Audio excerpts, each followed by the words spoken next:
बिस्मिल्लाहिर्रहमानिर्रहीम। स्टूडेंट, आज हम लोग पढ़ेंगे मोलर स्पेसिफिक हीट। तो देखिए, डेफिनेशन मैंने लिखी हुई है कि the quantity of heat required to raise the temperature of 1 mole of a gas by 1 kelvin is called molar specific heat. अगर 1 मोल ऑफ गैस ले ले, गैस क्वांटिटी फिक्स्ड है और वो कितनी है, 1 मोल। और अगर हम लोग उस 1 मोल गैस का टेम्परेचर 1 केल्विन राइज करना चाहे तो उसके लिए कितनी हीट एनर्जी चाहिए, उसको हम लोग कहते हैं मोलर स्पेसिफिक हीट। तो जो मोलर स्पेसिफिक हीट है उसको हम लोग सी से ज़ाहिर करते हैं। किससे ज़ाहिर करते हैं? सी से ज़ाहिर करते हैं। तो देखिए, फर्स्ट का और इसकी वैल्यू जो है मुख्तलिफ मटीरियल्स के लिए मुख्तलिफ होगी, मुख्तलिफ गैसेस के लिए मुख्तलिफ होगी। तो फर्स्ट करें, मैं कहता हूँ एक गैस है और इसके लिए इसकी वैल्यू है 120 जॉउल पर मोल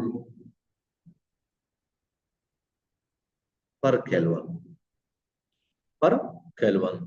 तो इसका मतलब क्या है? इसका ये मतलब है कि अगर उस गैस का मैं 1 मोल लूंगा, सिर्फ सिर्फ सिर्फ 1 मोल, और उस 1 मोल जो गैस है उसका टेम्परेचर 1 केल्विन राइज करूंगा। अगर फर्स्ट का उसका टेम्परेचर 50 है तो 51 करना चाहूंगा। अगर उसका टेम्परेचर 55 है तो 56 करना चाहूंगा। सिर्फ 1 केल्विन राइज करना। तो उस गैस के लिए जो हीट एनर्जी चाहिए वो कितनी है? 120 जॉल। ये मैंने फर्जी तौर पर बताया है। फर्ज कर एक दूसरा गैस है, उसके लिए सी की वैल्यू है 80 जॉल पर मोल इंटू केल्विन। तो उसका मतलब है कि जिस गैस के लिए ये वैल्यू दी गई है, उस गैस का अगर हम लोग 1 मोल लेंगे और उसका टेम्परेचर 1 केल्विन राइज करेंगे तो मुझे कितनी हीट एनर्जी चाहिए? उस टेम्परेचर को बढ़ाने के लिए 1 केल्विन 80 जूल एनर्जी चाहिए। तो याद रख ले, जो सी की वैल्यू है ये हर मटेरियल के लिए फिक्स नहीं होती। ये मुख्तलिफ मटीरियल्स के लिए, मुख्तलिफ गैसेस के लिए इसकी मुख्तलिफ वैल्यूज होती है। तो बाकायदा इसका टेबल आता है कि फलाने गैस के लिए सी की वैल्यू ये है, फलाने गैस के लिए सी की वैल्यू ये है। और दूसरी बात याद रख ले, सी की वैल्यू जो है सिर्फ गैसेस के लिए नहीं है, लिक्विड के लिए भी है, सॉलिड के लिए भी है। लेकिन आपकी बुक में भी चूंकि सिर्फ गैस को डिस्कस किया गया है, तो इसलिए मैं कह रहा हूँ कि molar specific heat of gas. तो चलिए आप लोग थोड़ा गौर कर ले और बताएं कि अगर एक गैस है और उसके लिए सी की वैल्यू है, फर्ज करें गैस है और उसके लिए सी की वैल्यू है, सॉरी, एक गैस है और उसके लिए सी की वैल्यू है 65। ये मैं फर्जी तौर पर लिख रहा हूँ, जॉल पर मोल इंटू केल्विन। तो इसका मतलब क्या है? 65 जॉल पर मोल इंटू केल्विन। तो आप इसके ऊपर थोड़ा गौर कर लें और फिर बताएं कि क्या होगा। थोड़ी देर बाद भी मैं बता देता हूँ। तो अभी आ जाते हैं इसके लिए एक्सप्रेशन क्या होगी, क्या एक्सप्रेशन होगी। तो आ जाते हैं एक्सप्रेशन डिराइव करते हैं। तो देखिए, फर्ज करें मेरे पास एक सिलेंडर है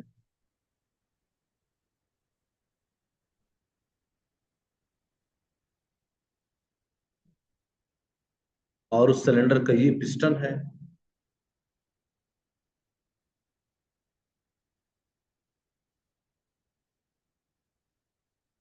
और इस सिलेंडर के अंदर मैंने गैस भरी हुई है।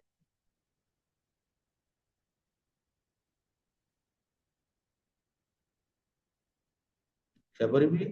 गैस भरी हुई है।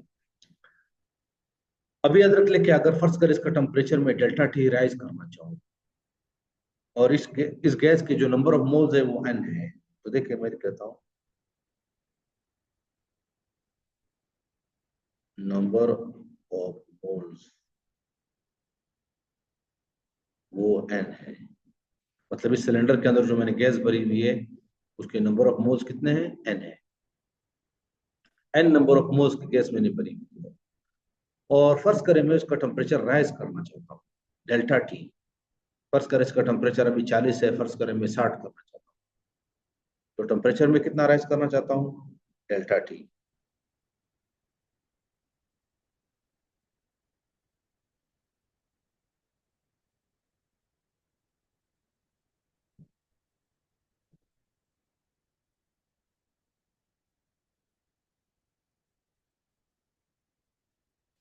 टेम्परेचर में कितना राइज करना चाहता हूँ, डेल्टा टी। तो इस गैस को मुझे कितनी हीट एनर्जी सप्लाई करनी पड़ेगी, तो देखिए मुझे हीट एनर्जी सप्लाई करनी पड़ेगी।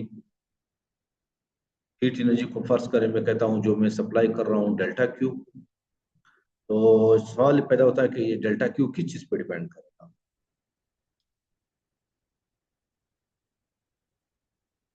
तो देख, पहली बात यह है कि जितने नंबर ऑफ मोल्स ज्यादा होंगे गैस के, तो उतनी ज्यादा आपको हीट एनर्जी सप्लाई करनी होगी, उतनी ज्यादा आपको हीट एनर्जी सप्लाई करनी होगी। अगर 1 मोल गैस है तो उसका टेम्परेचर राइज करना आसान है बनिस्बत 10 मोल के। 10 मोल के मुकाबले में 100 मोल का जो टेम्परेचर राइज करना है उसके लिए ज्यादा हीट एनर्जी चाहिए। तो हम लोग कहते हैं कि क्यू डायरेक्टली प्रोपोर्शनल है किसके, एन के।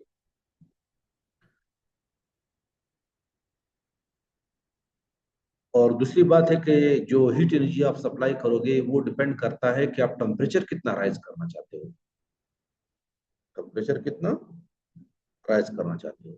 फर्ज करें एक केस में आप टेम्परेचर 10 से करते हो, सॉरी 10 केल्विन से करते हो 40 केल्विन, और दूसरे केस में आप लोग करते हो 10 केल्विन से 120 केल्विन। दो केसेस हैं। तो देखिए नीचे वाले केस में जो टेम्परेचर का चेंज है वो 30 है, ऊपर वाले में जो है 110 है। तो हम लोग कह सकते हैं कि इस केस में आपको ज्यादा हीट एनर्जी चाहिए, इस केस में कम हीट एनर्जी चाहिए, ऊपर वाले में। तो देखिए इन दो चीजों पर डिपेंड करता है। तो अगर हम लोग इन दोनों को कंबाइन कर ले रिजल्ट्स को, तो हम लोग कह सकते हैं कि Q is directly proportional to N delta T। Q is directly proportional to N delta T। अब याद रख लीजिए जब प्रोपोर्शनलिटी साइन हटाते हैं तो कांस्टेंट लिखेंगे। तो हम लोग लिखेंगे कि delta Q is equal to N C delta T। क्या लिखेंगे, N C डेल्टा T। और ये जो C है इसको कहते हैं मोलर स्पेसिफिक।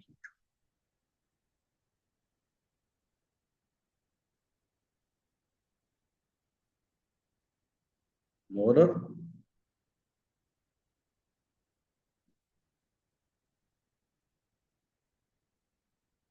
Specific heat.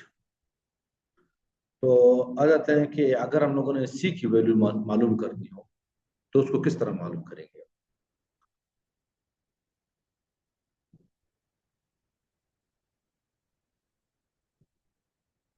ये क्वेश्चन अभी हम लोगों ने पीछे देख ली। तो अगर हम लोग उसको सी के लिए सॉल्व करेंगे तो एन और डेल्टा टी मल्टीप्लाई हो रहा है, दूसरी साइड डिवाइड हो जाएगा। तो हम लोग लिखेंगे, sorry, C is equal to delta Q divided by N delta T.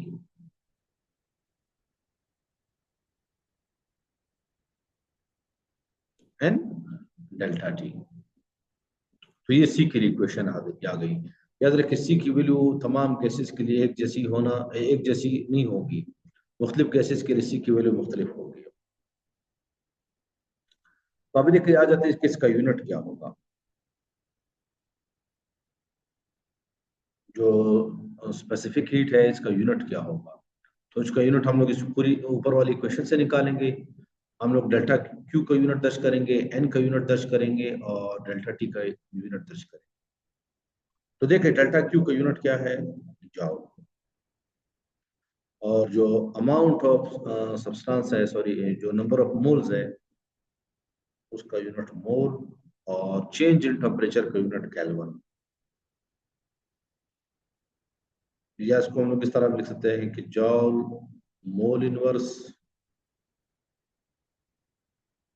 Kelvin inverse, kelvin inverse.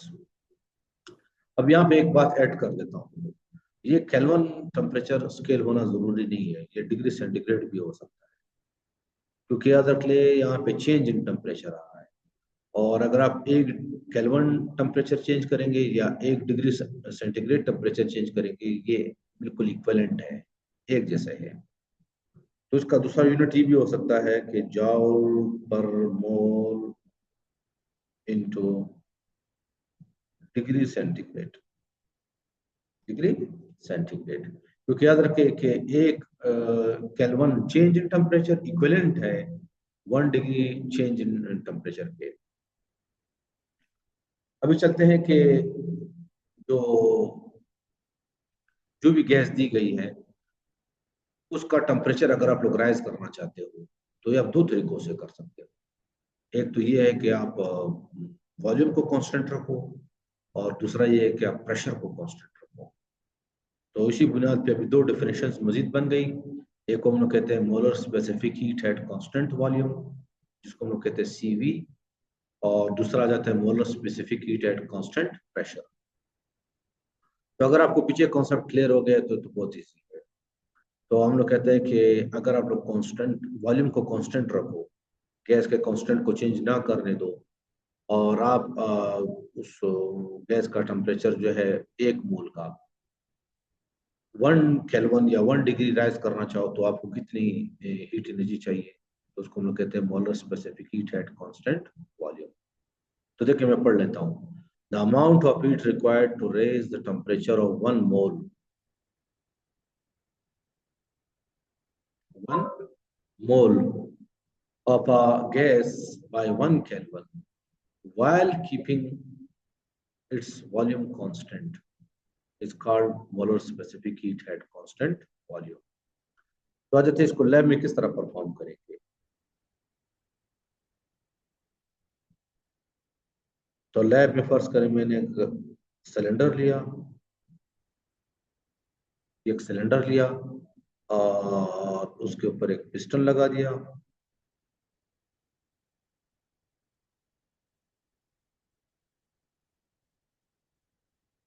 लेकिन इस पिस्टन को मैंने बिल्कुल फिक्स कर दिया,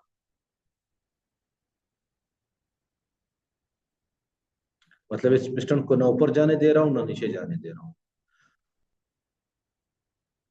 तो अभी अगर इस सिलेंडर के अंदर जो भी गैस होगा उसका वॉल्यूम क्या हो गया? फिक्स। तो इस केस में हमें हीट एनर्जी चाहिए। लाजमी बात है कि अगर आप लोगों ने 1 मोल गैस का टेम्परेचर 1 केल्विन राइज करना है तो हीट एनर्जी तो चाहिए।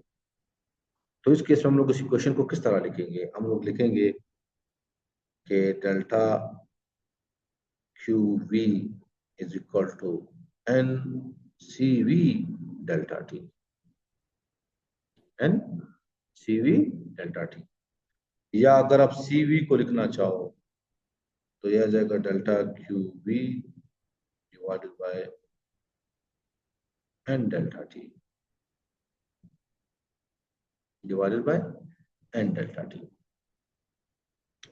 इसके बाद आ जाते हैं molar specific heat at constant pressure.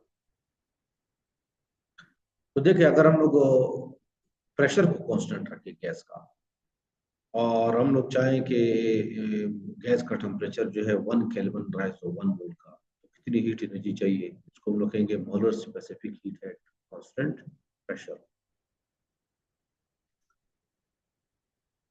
तो देखिए आप इसकी डेफिनेशन पढ़ ले। The amount of heat required to raise the temperature of 1 mole of a gas by 1 kelvin while keeping its pressure constant। हम लोगों ने यहाँ पे क्या रखना है? प्रेशर को कांस्टेंट रखना है। तो ये किस तरह करेंगे?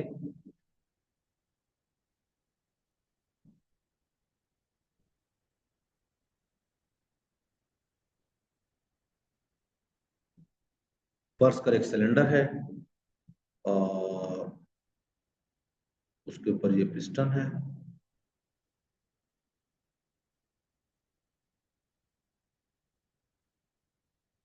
और इसके अंदर मैंने कोई गैस भरी हुई है।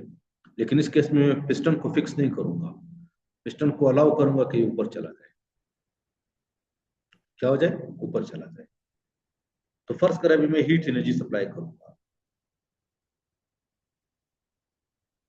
इस गैस का टेम्परेचर राइज करने के लिए।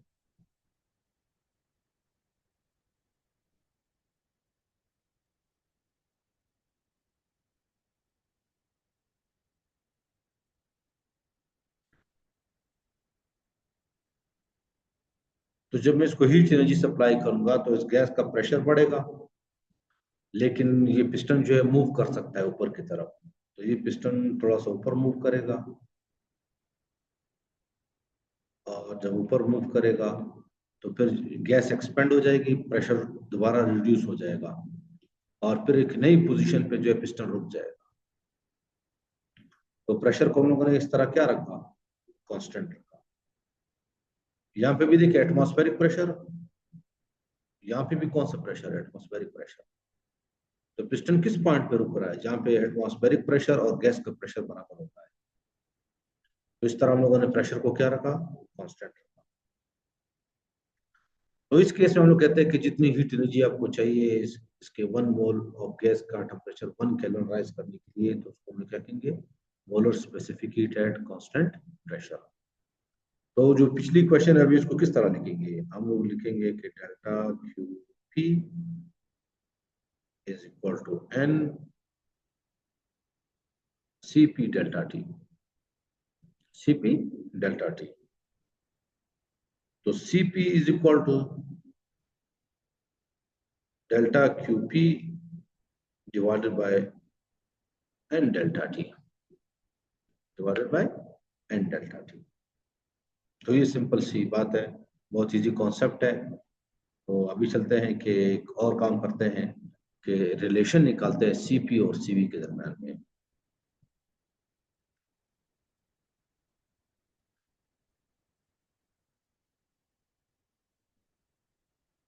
रिलेशन बिटवीन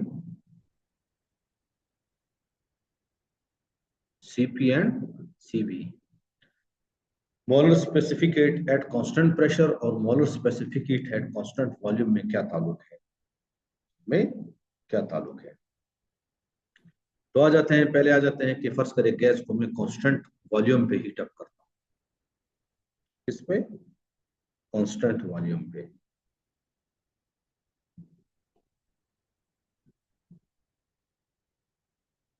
जैसे शुरू में हम लोगों ने देखा कि कांस्टेंट वॉल्यूम पे किस तरह हीट अप करेंगे गैस को, आप लोगों ने इसका पिस्टन को फिक्स कर देना है। तो इस केस में हम लोग क्या लिखेंगे, हम लोग लिखेंगे कि delta Q is equal to N C V delta T. इसको मैंने क्वेश्चन नंबर 1 का नाम दे दिया। सही। तो देखिए यहाँ पर ये फिगर भी मैं बना लेता हूँ।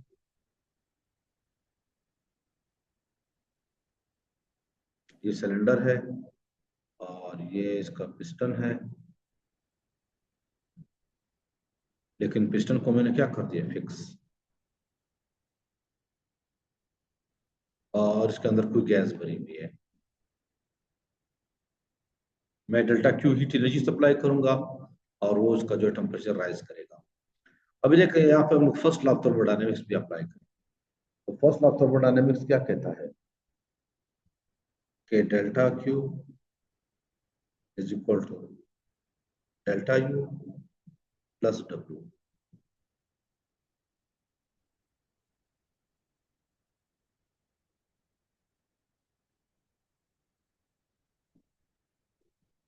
ये हम लोगों ने पढ़ा था कि delta Q is equal to delta U plus W.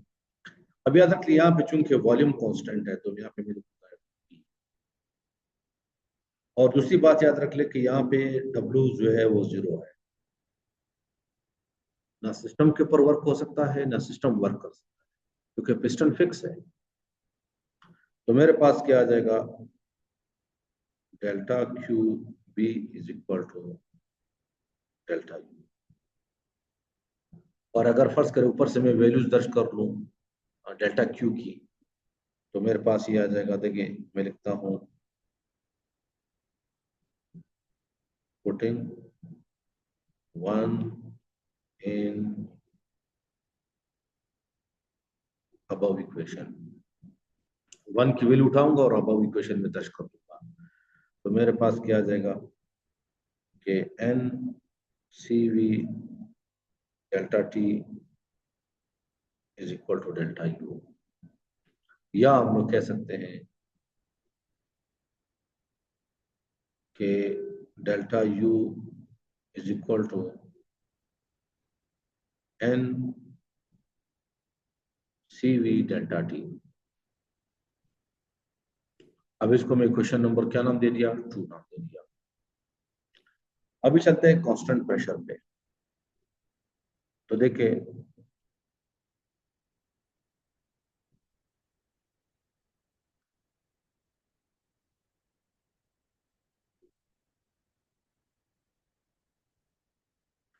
तो अभी देखिए वही गैस है, लेकिन इसका टेम्परेचर मैं राइज करना चाहता हूँ कांस्टेंट प्रेशर पे। तो देखिए इसके लिए हम लोग क्या करेंगे, ये सिलेंडर ले लिया और इसके ऊपर ये पिस्टन लगा दिया और इसके अंदर मैंने क्या भर दी है, गैस। अब इसका प्रेशर में, सॉरी, इसका टेम्परेचर में राइज करना चाह रहा हूँ डेल्टा टी। जितना पहले केस में किया था टेम्परेचर राइज, उतना ही यहाँ पे करना चाह रहा हूँ। तो मुझे क्या सप्लाई करना पड़ेगा, हीट एनर्जी। और मैंने पिस्टन को फिक्स नहीं रखा ताकि प्रेशर जो है कांस्टेंट रहे। तो इस केस में क्या होगा, जब आप इसको हीट एनर्जी सप्लाई करेंगे,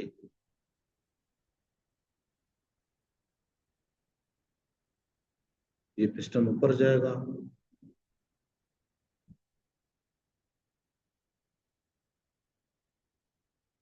देखिए पिस्टन इतना ऊपर गया,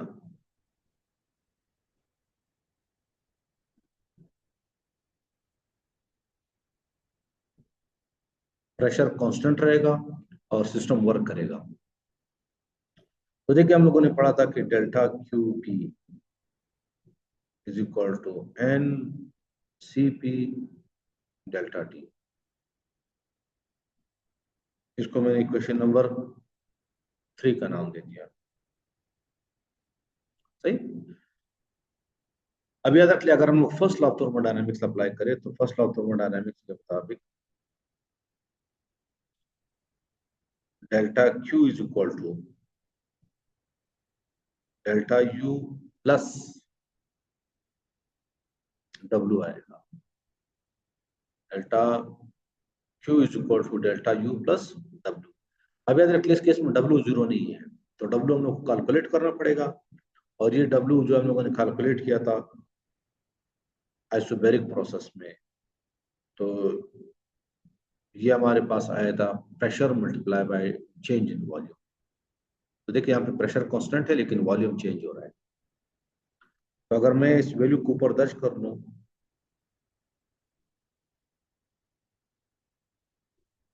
तो ये मेरे पास क्या आ जाएगा, delta U plus P delta we plus P delta we. Sorry, इससे पहले एक और स्टेप कर लेता हूँ, सॉरी। तो वर्क मेरे पास ये आ गया, लेकिन याद रख लिया आप लोगों ने पढ़ा है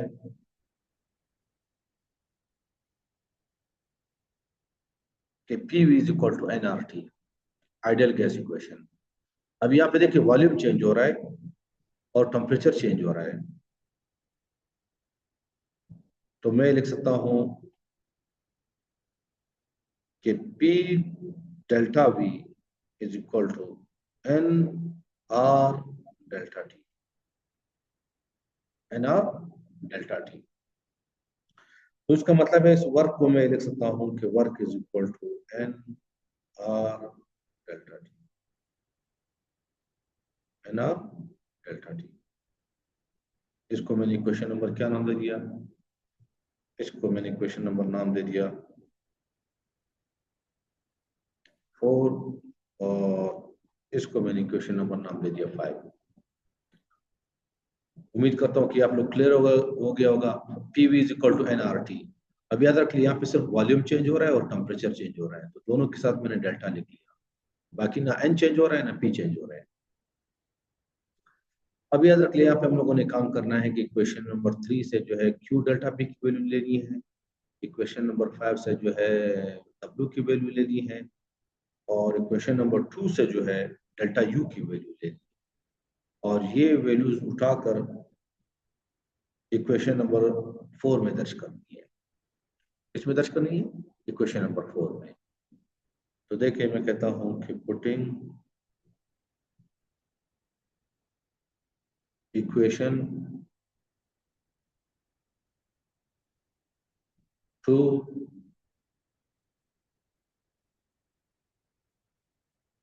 3 and 5 in equation 4, in equation 4। तो ये इक्वेशन 4 है। तो आ जाते हैं, वैल्यू दर्ज कर लेते हैं। तो देखिए हमारे पास आ गया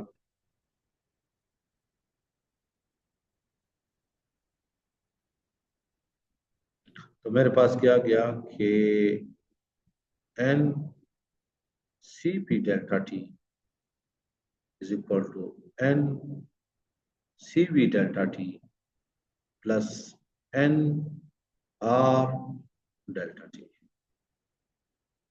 याद रखिए जो चेंज टेम्परेचर है वो दोनों केसेस में सेम है, चाहे वो कांस्टेंट प्रेशर हो चाहे वो कांस्टेंट वॉल्यूम। तो अभी याद रख लिए, दोनों साइडों में आप एक चीज कॉमन देख सकते हो, एक तो एन कॉमन है और दूसरा डेल्टा टी कॉमन है। तो इनको मैं कॉमन ले लूंगा, तो मेरे पास आ जाएगा एन डेल्टा टी, तो ये मेरे पास आ जाएगा C P, sorry N delta T C P is equal to N delta T C V minus C V plus R, C V plus R, और ये एन डेल्टा टी दोनों तरफ क्या हो जाएगी, कैंसल। तो मेरे पास आ जाएगा C P is equal to C V plus R, या हम लोग कह सकते हैं कि C P minus C V is equal to R, और यूनिवर्सल गैस कांस्टेंट है। तो अभी देखिए यहां से हमें एक रिजल्ट निकल रहा है कि हमेशा सी पी ज्यादा होगा सी वी से, सी पी ज्यादा होगा सी वी से। क्यों सी पी ज्यादा होगा सी वी से, कैसे पता चला कि सी पी ज्यादा है सी वी से? याद रख ले, सी वी में ये ऐड होकर ये आ रहा है, सीवी में आर ऐड होकर सीवी आ रहा है, तो लाजमी बात है सीपी क्या होगा, ज्यादा होगा। और लॉजिकली क्यों ज्यादा है, इसकी क्या मंतक है? तो उसकी मंतक ये है कि कांस्टेंट वॉल्यूम पे जब आप हीट एनर्जी देंगे तो तमाम की तमाम इंटरनल एनर्जी में कन्वर्ट हो जाएगी, और गैस का टेम्परेचर जो है कम हीट पे जो है वो बढ़ जाएगा। लेकिन कांस्टेंट प्रेशर पे जितनी आप हीट एनर्जी दे रहे हो वो सारी की सारी जो है इंटरनल एनर्जी में कन्वर्ट नहीं हो रही, उसका कुछ हिस्सा जो है वो वर्क परफॉर्म कर रहा है। क्या परफॉर्म कर रहा है? वर्क परफॉर्म कर रहा है। तो इसलिए हम लोग कहते हैं कि सीपी जो है हमेशा सीवी से ज्यादा होता है। इसका मतलब ये हुआ कि अगर आप चाहते हो कि गैस का टेम्परेचर राइज हो कम हीट पे, तो आप लोग उसका वॉल्यूम जो है फिक्स रखो। तो प्रेशर कुकर के केस में भी ये होता है कि हम लोग उसका वॉल्यूम फिक्स कर देते हैं, और आप देखते हो कि उसके अंदर जो कुकर के अंदर जो भी चीजें हम लोगों ने रखी होती है उसका टेम्परेचर जल्दी राइज हो जाता है।